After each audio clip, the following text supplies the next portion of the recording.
Welcome to my new video blog, Tracy's Trek. I'm your host, Tracy.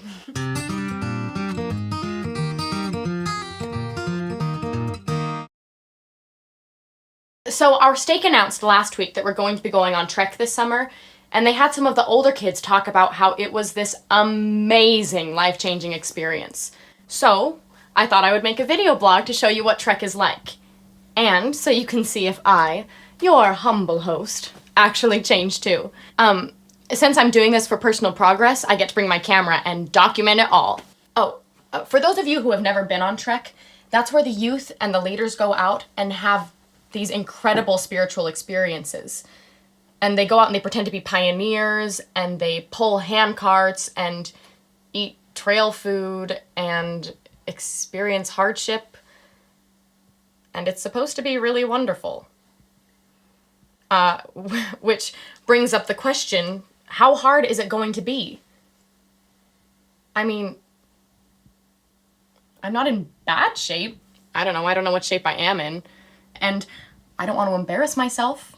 So, how hard is it going to be? And can I do it? Well, we're going to have an orientation meeting next week, and I guess I'll ask that question.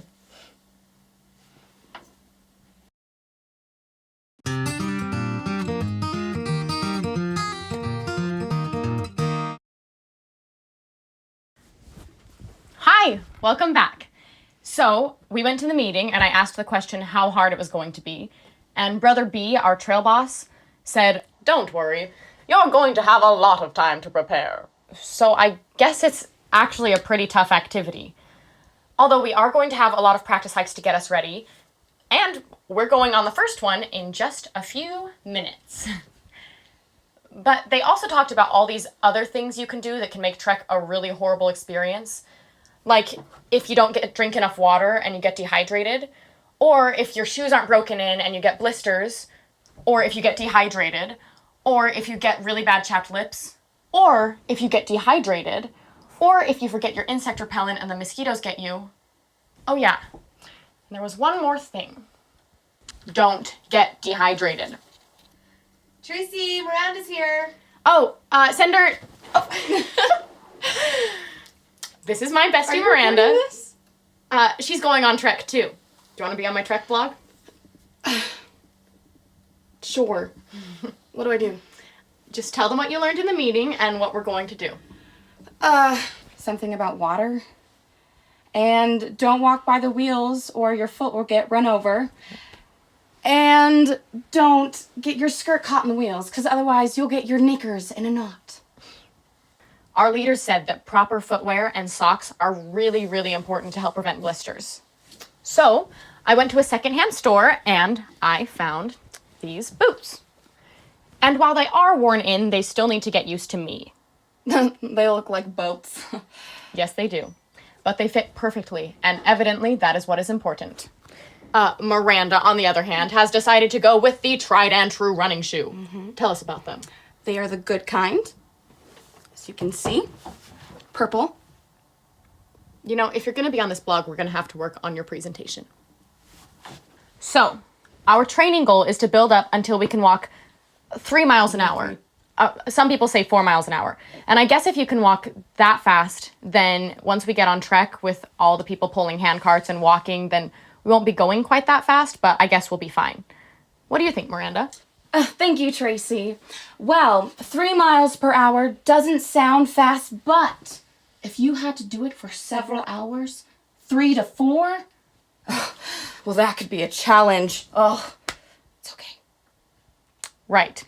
So we have to train until we can walk several miles an hour, and we need to start breaking in the boat boots. The boat boots. So, to prove that, we are going to go hike to find out what it's like. All for now. Bye.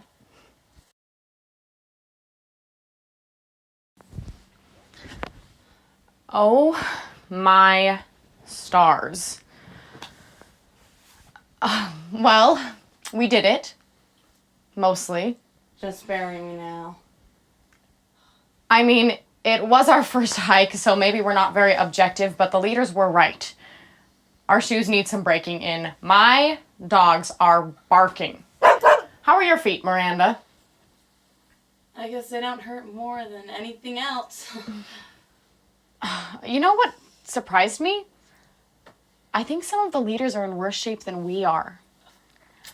I don't want to name names, but I think we have some collective work to do. You know who you are. This also kind of reminds me of when my brother went on this 50-mile camping hike trip thing. And beforehand, they had to train a lot so that they could make the hike. So maybe Trek isn't just one event.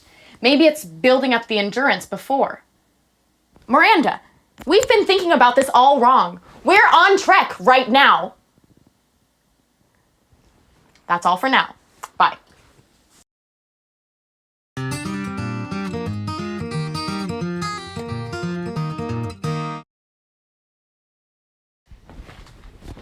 Hi, welcome back to Tracy's Trek.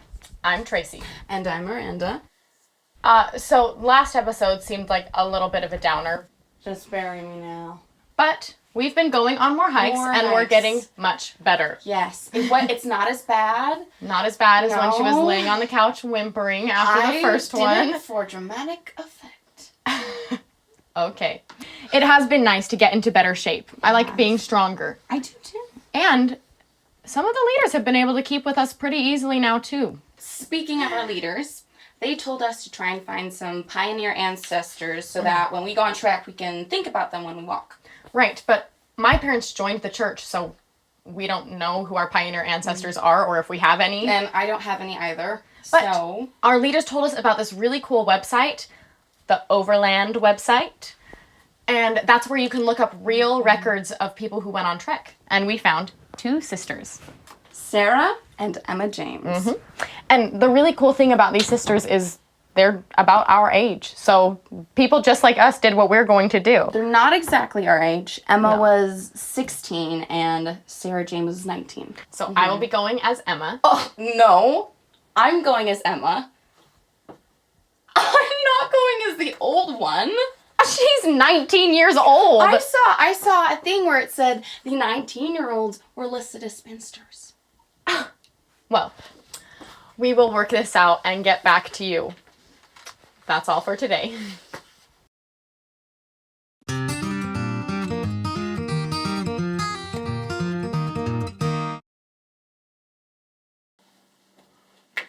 Hi, welcome back. I'm Tracy. I'm Miranda, walking for Emma and Sarah, James. We're just a few days away from Trek, and we're all getting very excited, and we've been reading up on our new personas. And we found out that they are from England, and they were in the Willie Handcart Company, which was a hard trip. Yes, but they did make it, and they even wrote in their journal that they had a lot of fun, especially at the beginning. Until their shoes wore out, and they lost their oxen. Well, hopefully we won't lose our cows, and so far the boat boots are doing well. Oh, and they got some company today. Oh. We got the rest of our wardrobe. So now, not only do we look like pioneers, but we've learned that their clothes were very functional. Keeping fashion-conscious people at a distance. The bonnet and the long sleeves were used to protect from the sun. I will be wearing sunscreen nonetheless. And the skirts were actually cooler than wearing trousers. But you didn't want your skirt to be too long. Or they would drag, or you'd step on them, or it will get caught in the wheels. Right, you So want it to many be things. about mid-calf length. But it's so much easier if you just wore normal clothes, but you know. Well, I mean, I think it's pretty lame. I'm not crazy about it either, but I mean, it's not current, but everyone's going to be wearing it. Oh yeah, we'll all look stupid wearing it. You'll look stupid. If you look stupid, everyone will look stupid. I'll be wearing it. The leaders are going to be wearing it. It creates an atmosphere, an ambiance, as the French would say. And besides, if I'm wearing it, you're wearing it. And this, scratchy sweater thing, if it gets cold. And this rain thing, if it gets wet. And these inny skinny socks with these, thick hockey sockies to protect from blisters. Did you really think that you would be Emma James crossing the plains in her neon high-tech synthetic clothing? Plus, We have to protect our eyes, too. Emma and Sarah James must protect their eyesight as they travel across the blinding heat of the wild, wild west. It won't be so bad. Not so You're bad. wearing them too. Be fine with their glasses. And your belt boots. Yes. Well, we'll see you next time on the trail.